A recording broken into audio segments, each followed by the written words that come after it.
দেখতে পাচ্ছেন আস্তে আস্তে বান্দরের খাঁচার দিকে যাচ্ছি। সামনে বান্দরের খাঁচা আছে, আপনাদেরকে সামনে বানরের খাঁচা দেখাবো। দেখুন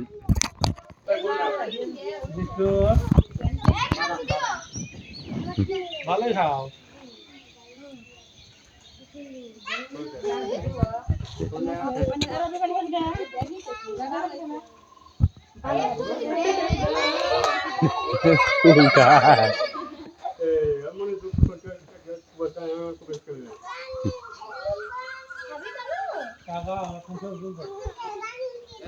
বাদাম বাদাম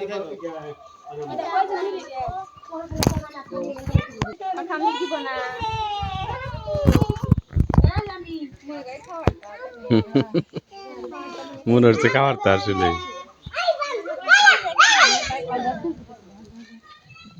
আরে বিস্কুট এনে দাও। কেক দাও না, বিস্কুট দাও না। ওই কে ধরে পুষ্টি করে খায়।